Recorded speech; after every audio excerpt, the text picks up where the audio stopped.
Hi, I'm Andy Ford, a psychic medium, tarot reader, palmist and tutor. I will be periodically posting interviews and other interesting pieces for your enjoyment. Some will be just voice and others will be visual recordings. Watch out for more in the near future. The following interview is with Sheila French, international medium and tutor. Sheila teaches abroad and at her school, Urshamstar in Folkestone, England. Check out her courses at her website www.urshamstar.co.uk. Welcome, Sheila. Thank you for joining us and doing this interview. So, we've got Sheila French with us today, and I was wondering, Sheila, if you could explain how you got into spiritualism. Well, it's lovely to have this time to chat with you, Andy. I was a bit of a late starter, actually, for mediumship.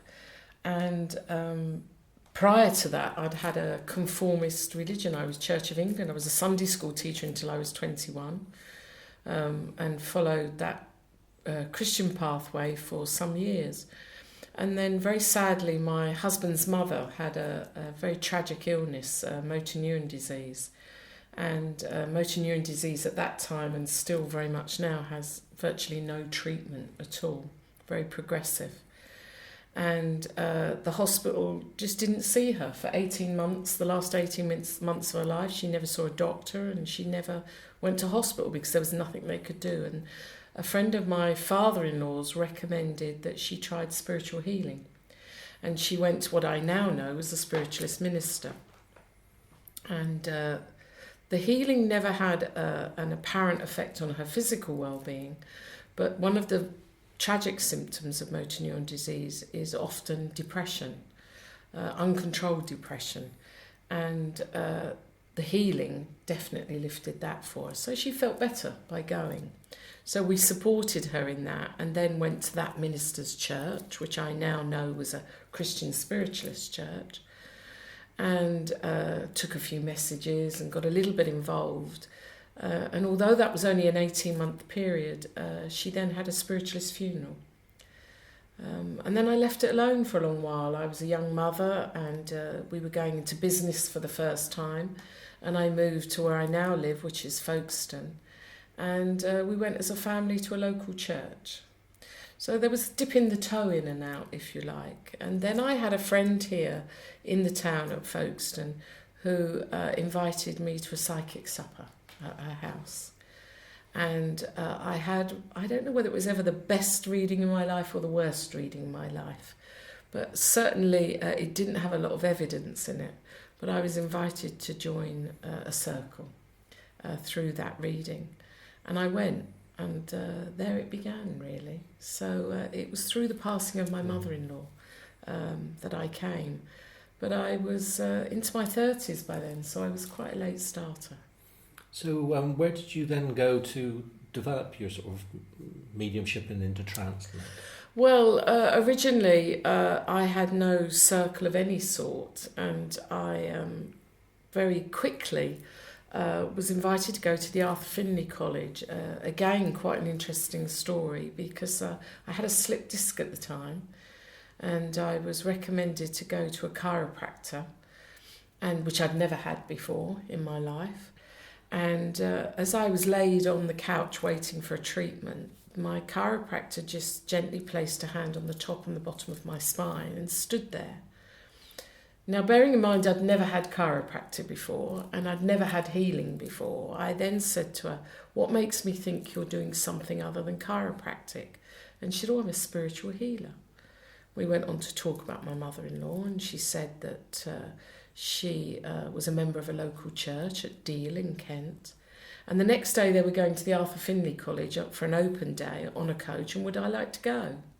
So I went, and I signed up for courses at the college.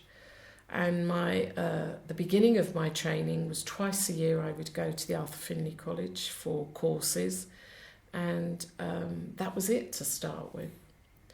But very slowly I got to know one or two people, and the circle was formed, which chopped and changed as circles tend to. But eventually 2 ladies and myself decided we would sit together. And for 16 years we did that.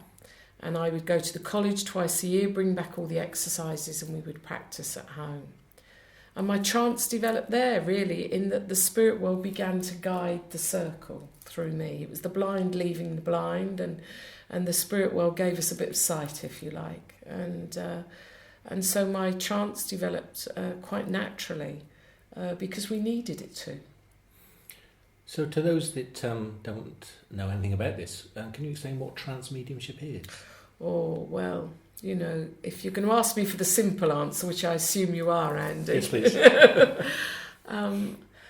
If I explain it in very layman's terms, it's about being in the company of the spirit world and allowing them to inspire you with a closeness that you don't interfere with. You don't interfere with it with your mind, you don't challenge it, you just accept that inspiration. So you don't analyse it. Whatever form you're going to use your trance for, you just accept the company of the spirit world. The technical answer, well, we still might be here when your recording machine runs out. But it is just going into a close company of the spirit world so that you can have the pure inspiration of what the spirit world wants to do with the energy that's available. I prefer to call it a nice big spiritual cuddle. Sounds lovely. How long does it take for people to develop trance?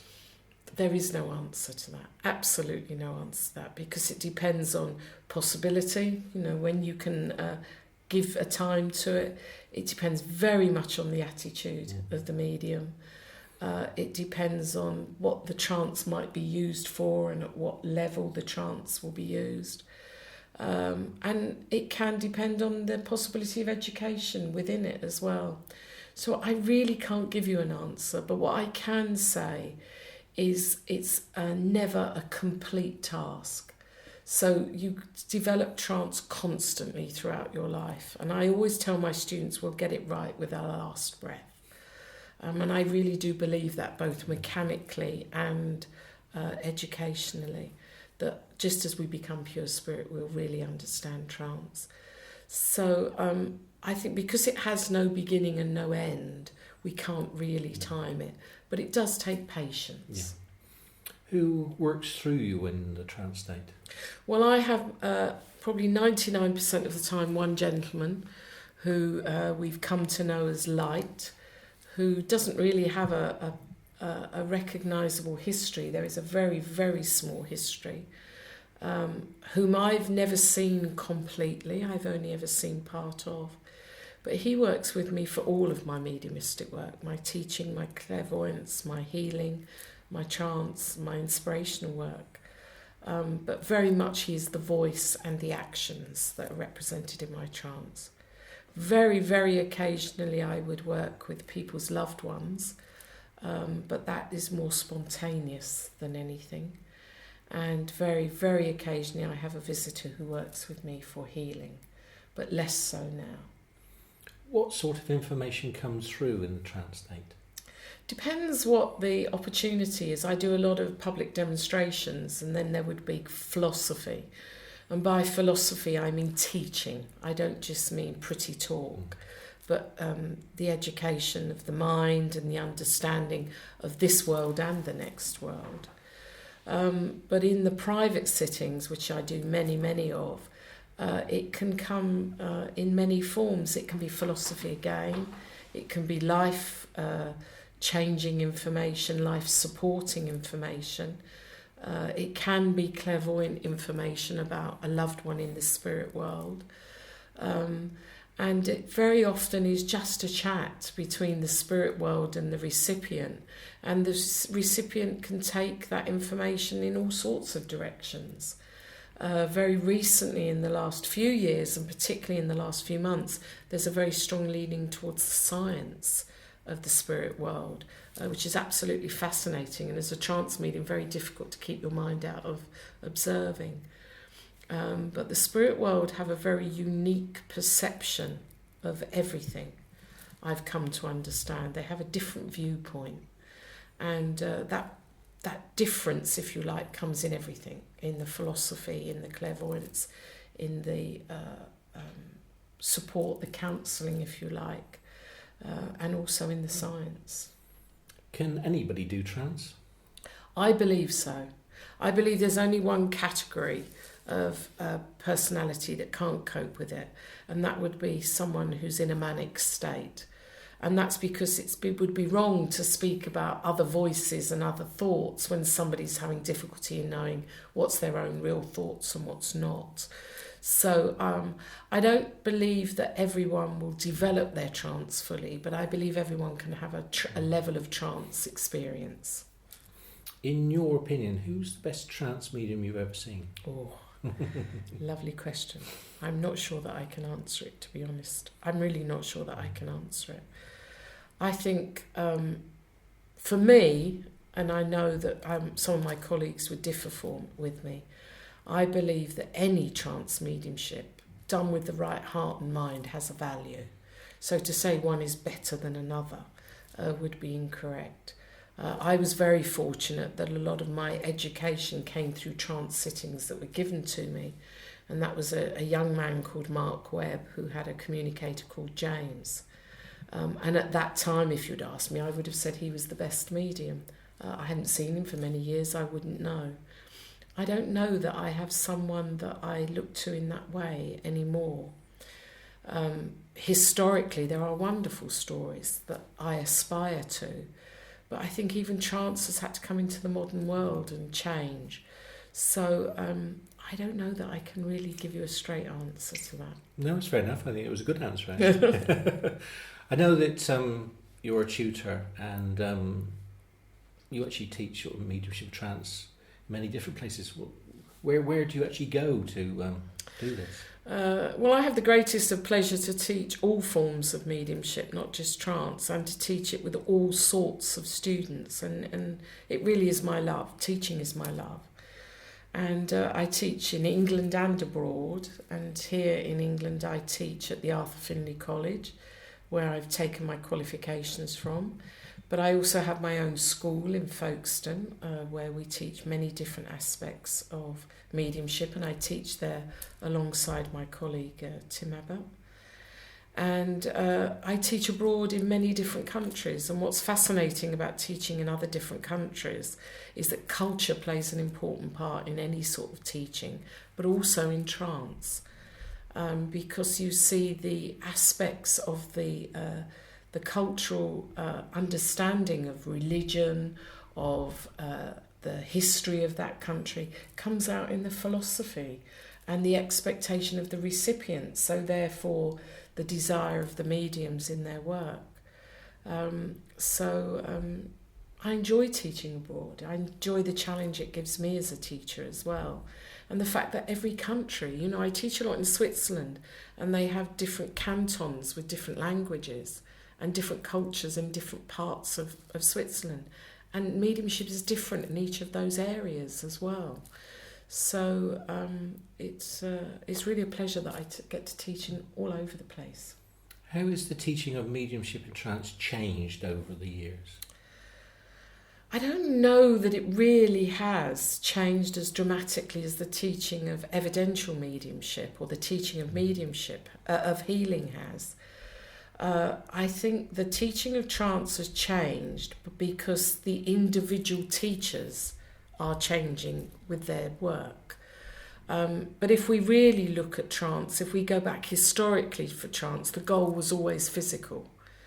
It was only in the Victorian era that, with a philosophy, particularly like Silver Birch, the circles for Silver Birch, where the philosophy was given great value and the teaching that came through the communication.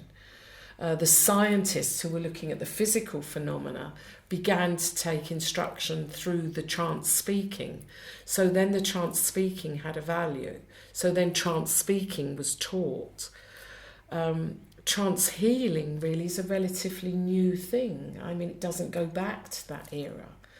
The hands-on healing, for instance, and the diagnosis and things like that can come through trance healing is relatively new in the history of mediumship, and increasing, that we give healing sittings now, trance healing sittings, and teach specifically trance for healing. So I think that's probably the newest ingredient. But when you ask, has the teaching changed, I think some teachers have changed their teaching. And in the old days, it was sitting, just sitting and being in the company of the spirit. When I began, you weren't allowed to speak. That was seen as interfering with your development. And you would just sit in the quiet and in the dark.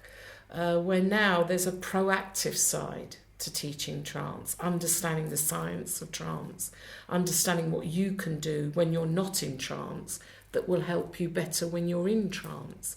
So I think it's become, for me, proactive. I don't know that that's a blanket statement for teaching of trance as a whole. No, I could say thank you for sharing your experience and your thoughts. Yeah.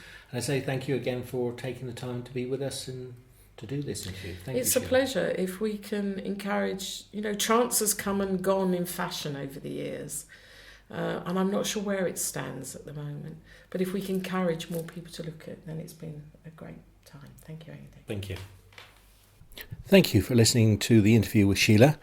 And do watch out, as there will be more posted, as I said, to do with interviews, articles, and it will be visual and recorded words. So look forward to you enjoying future ones. Thank you. Bye.